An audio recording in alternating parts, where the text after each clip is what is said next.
Hello everyone, online class में आपका स्वागत है। आज हम 9th क्लास का फर्स्ट चैप्टर कर रहे हैं। इसका बेसिक कॉन्सेप्ट मैंने आपको समझा दिया था। आई होप आपको वो समझ में आ गया है। आज हम ले रहे हैं इसकी एक्सरसाइज 1.1। तो चलिए शुरू करते हैं। इसने कहा है क्या शून्य एक परिमेय संख्या है? क्या शून्य एक परिमेय संख्या है?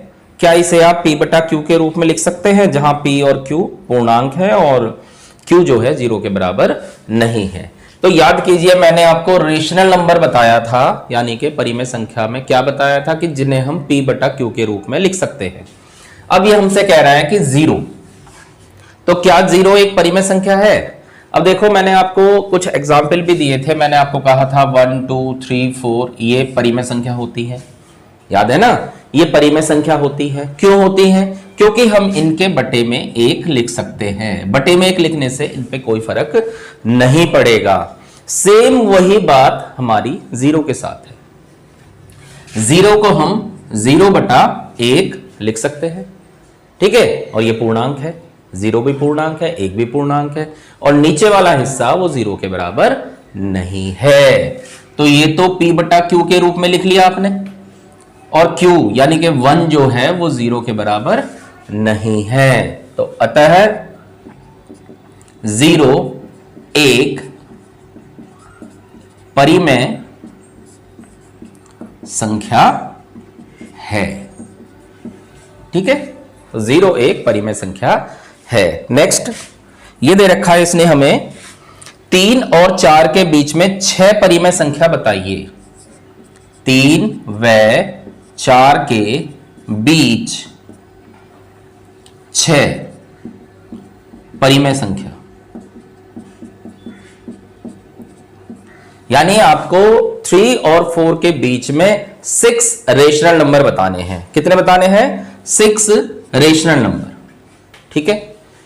इन क्वेश्चनों को बहुत अच्छी तरह समझ लेना, ये बहुत खास क्वेश्चन है। जब भी आपका एग्जाम होगा तो इस टाइप का एक क्वेश्चन आपको जरूर मिलेगा, जिसमें आपको कोई दो संख्या दे देगा और उनके बीच में कुछ परिमेय संख्या पूछेगा। हमने ये छोटी क्लास में 8th क्लास में किया था। वहां पे हमसे इसके बीच में एक परिमेय संख्या पूछता था, और तरीका क्या था? इन दोनों को जोड़ के 2 से भाग कर दो, है ना? लेकिन अब यहां पे इसमें कई सारी परिमेय संख्या पूछ ली। तो स्टेप बाय स्टेप समझ के चलना कि कैसे करना है, ठीक है? पहला स्टेप जो है हमारा कि जो भी संख्या देगा उसे आप p बटा q के रूप में लिख लो। तो 3 को अगर मैं p बटा q के रूप में लिखूं तो मैं 3 बटा 1 और 4 बटा 1 लिख सकता हूं। क्लियर होगी बात ये? दूसरा स्टेप, पहला स्टेप था p बटा q के रूप में लिखना। देखो मैं यहां लिख दे रहा हूं। पहला स्टेप है संख्या को p बटे q के रूप में लिखना, ठीक है? अगर नहीं लिखा हुआ है तो, जैसे यहां पे 3 व 4 लिखा हुआ था, बटे में कुछ नहीं था, तो हमने इसके बटे में 1 लिख के इसे p बटा q के रूप में लिख दिया। दूसरा नंबर जो होता है हर बराबर करना। हर यानी कि डिनोमिनेटर इक्वल करना है। यहां पे डिनोमिनेटर क्या है? 1, और यहां पे क्या है? 1। ये इक्वल है, लेकिन जिन क्वेश्चनों में ये इक्वल नहीं होगा आप इन्हें इक्वल करेंगे। 2 बात हो गई। तीसरा स्टेप, जितनी भी परिमेय संख्या निकालनी हो, जितनी भी परिमेय संख्या निकालनी हो उसमें 1 प्लस कर देते हैं। जितनी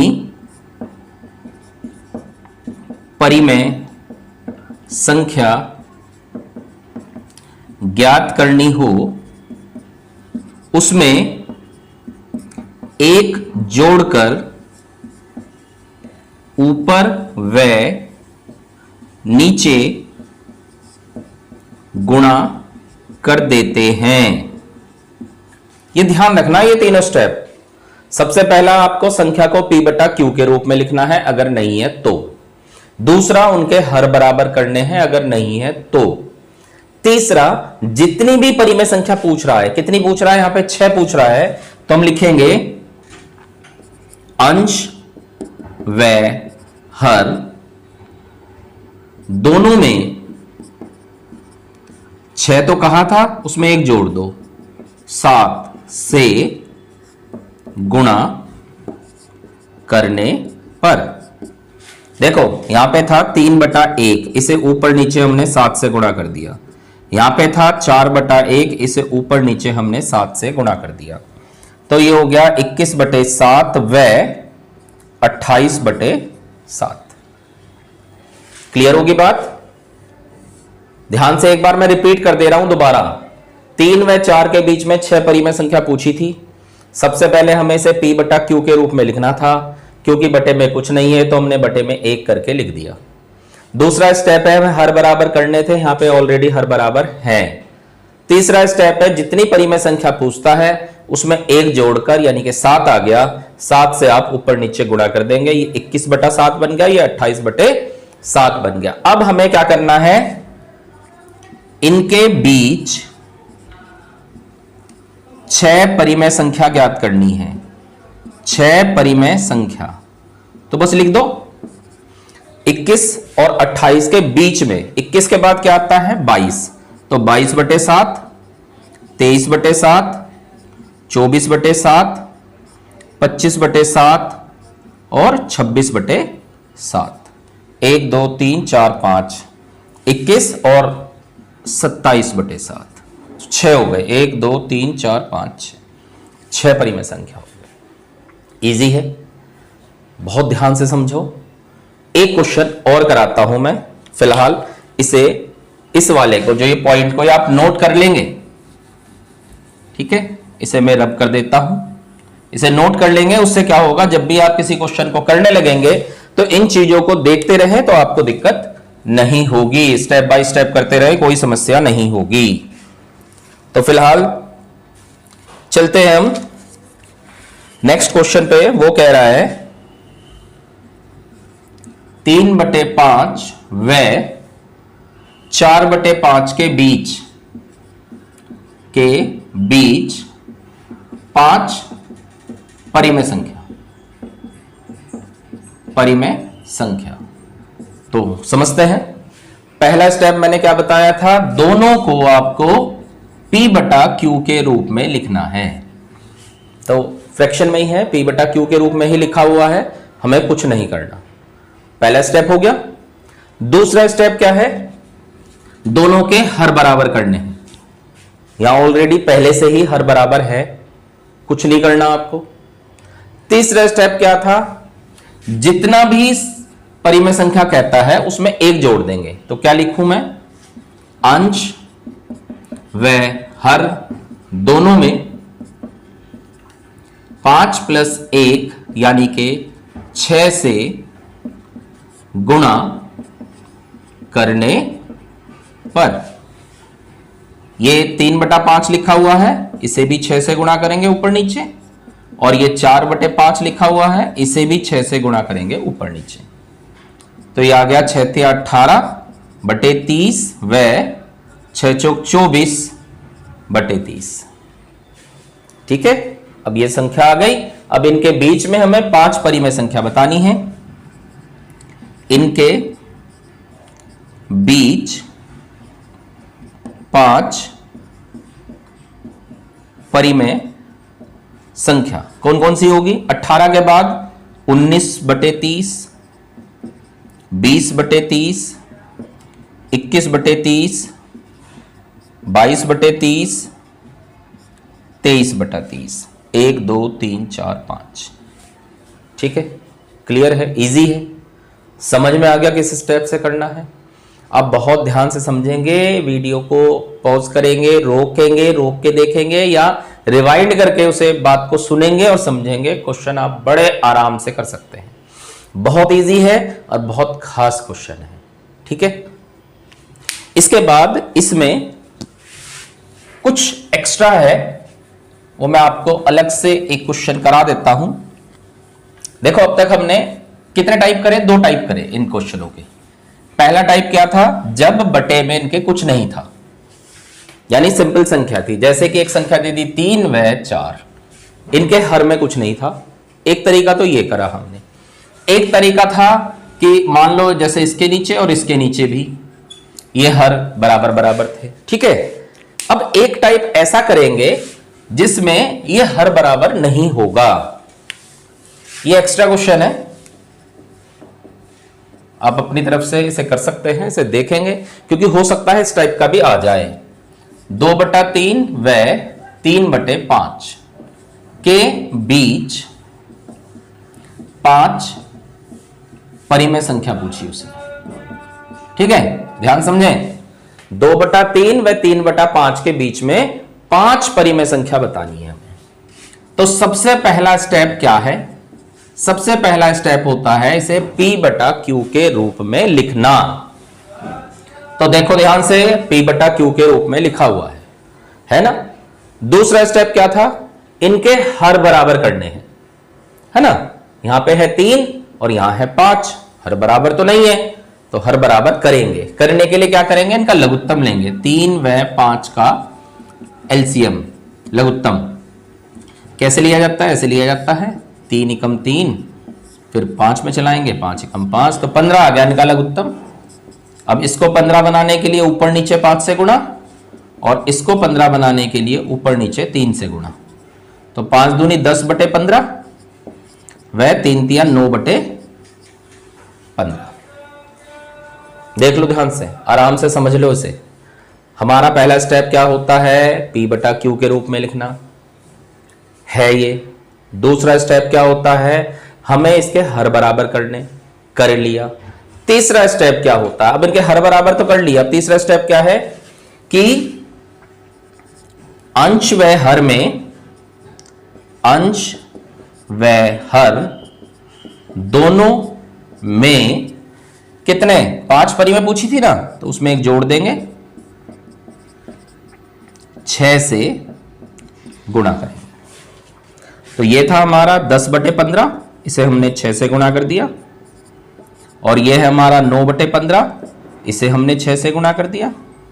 तो ये आ गया 60/90 व 54/90, ठीक है। अब हमें क्या बताना है? इनके बीच 5 परिमेय संख्या बतानी है, परिमेय संख्या बतानी है। अब ध्यान से समझे, बहुत ध्यान से। हम अब तक क्या करते आ रहे थे? यहां पे जो संख्या थी उसमें एक जोड़ते चले जा रहे थे, ऐसे ही कर रहे थे ना। लेकिन यहां ध्यान से देखिए, 60 और 54 के बीच में बताना है, 60 और 54 के बीच में। अगर हम 61 62 ये करते, ये तो आगे चला जाएगा। हमें 60 और 54 के बीच में करना है। 54 और 60 के बीच में एक तो आएगा 59/90, 58/90, 57/90, 56/90 और 55/90। गिनती तो आती है आपको भाई। 60 और 54 के बीच में, यानी 54 और 60 के बीच में, तो 55, 56, 57, 58, 59, यही तो आएंगे। तो वही लिख दिया मैंने। बस जो पहले है उसी को ध्यान में रखता हुआ कि 60 और 54 के बीच में करना है, तो घटाना है मुझे। तो 59/90, 58/57, 56/55, ये आ गए 5 परिमेय संख्या, ठीक है। इस तरह से ये एक्सरसाइज के क्वेश्चन हो गए, और मुझे उम्मीद है कि आपको इनके बीच की परिमेय संख्या निकालनी आ गई होगी, ठीक है। अब इसके बाद हमारे पास एक लास्ट क्वेश्चन बचता है, 4th क्वेश्चन, इसे भी कर देते हैं, ट्रू फॉल्स का है। पहला कह रहा है प्रत्येक प्राकृतिक संख्या एक पूर्ण संख्या होती है। प्रत्येक प्राकृतिक संख्या पूर्ण संख्या होती है, पूर्ण संख्या होती है। हमें ट्रू फॉल्स बताना है। तो सबसे पहले ध्यान करो, प्राकृतिक संख्या क्या बताई थी मैंने? प्राकृतिक संख्या बताई थी मैंने 1 2 3 4, ये प्राकृतिक संख्या है ना। और पूर्ण संख्या क्या होती है? पूर्ण संख्या होती है -3, -2, -1, फिर 0 1 2 3, ऐसे। यानी ये सारी चीजें इसके अंदर आ गई। तो यानी कि प्रत्येक प्राकृतिक संख्या जो है वो पूर्ण संख्या है। लेकिन अगर मैं ये लाइन को उल्टा कहूं कि प्रत्येक पूर्ण संख्या प्राकृतिक संख्या है, तो वो नहीं होगी। आप कहोगे क्यों, ये तो एक ही बात है। नहीं, क्योंकि प्राकृतिक संख्या 1 2 3 4 आगे तक होती है, यानी प्लस की सारी संख्या प्राकृतिक संख्या में आ रही है, माइनस वाली नहीं आ रही। और यहां पूर्णांक संख्या में, पूर्ण संख्या में माइनस भी आती है, प्लस भी आता है, जीरो भी आता है। ठीक है, तो पहला क्या कहा था, उसने कहा था कि प्रत्येक प्राकृतिक संख्या एक पूर्ण संख्या होती है। तो ये सत्य है, सत्य है। ठीक है, कारण मैंने दे ही दिया। ये प्राकृतिक संख्या हो गई, ये तो हो गई प्राकृतिक संख्या, और ये हो गई आपकी पूर्ण संख्या। ठीक, सेकंड पे आते हैं। सेकंड क्या कह रहा है, प्रत्येक पूर्णांक एक पूर्ण संख्या होती है। प्रत्येक पूर्णांक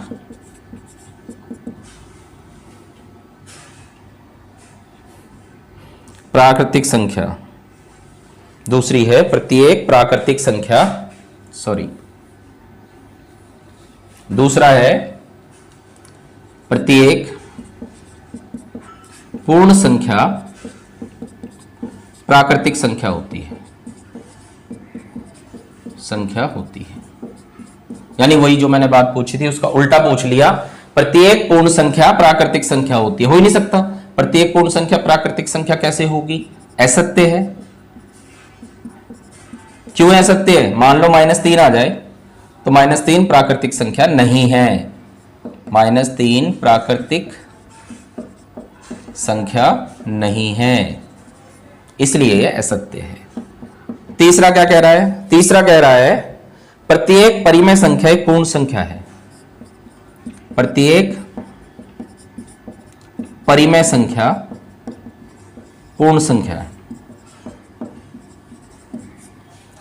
परिमेय संख्या, परिमेय संख्या मैंने आपको बताया था 1 2 3 4 भी परिमेय संख्या होती है, रूट में लिखा वे भी परिमेय संख्या होती है, पॉइंटों में है वे भी परिमेय संख्या होती है, बटे में हो वे भी परिमेय संख्या होती है, लेकिन पूर्ण संख्या बटे में नहीं होती है ना, पूर्ण संख्या बटे में नहीं होती। तो ये क्या हुआ, ये असत्य हुआ। क्यों असत्य हुआ, मान लो एक परिमेय संख्या 3/5 है, ये पूर्ण संख्या नहीं है, पूर्ण संख्या नहीं है।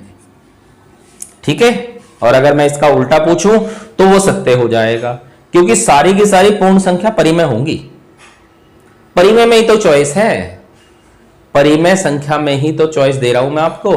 मैंने आपको परिमेय संख्या कल जो लिखवाया था उसके कई सारे स्टेप बताए थे ना, पहला 1 2 3 4 इस तरह से, फिर बटे वाली संख्या, फिर पॉइंट वाली संख्या, पॉइंट में रिपीट वाली संख्या, है ना। तो परिमेय संख्या में तो चॉइस है, लेकिन पूर्ण संख्या तो एक जैसी है, ये वाली पूर्ण संख्या, ये सारी। तो ये जितनी भी हैं ये परिमेय तो होंगी, लेकिन सारी परिमेय पूर्ण नहीं होगी। क्लियर। तो ये हमारा 1.1 एक्सरसाइज कंप्लीट हो गई। अगर आपको एक्सरसाइज समझ में आ गई है तो आप वीडियो को लाइक करेंगे और चैनल को सब्सक्राइब कर दें, जिससे कि आपको आगे की नोटिफिकेशन मिलती रहे और मैं आगे इसके वीडियो डालता रहूंगा और आप उससे हेल्प लें। Thank you.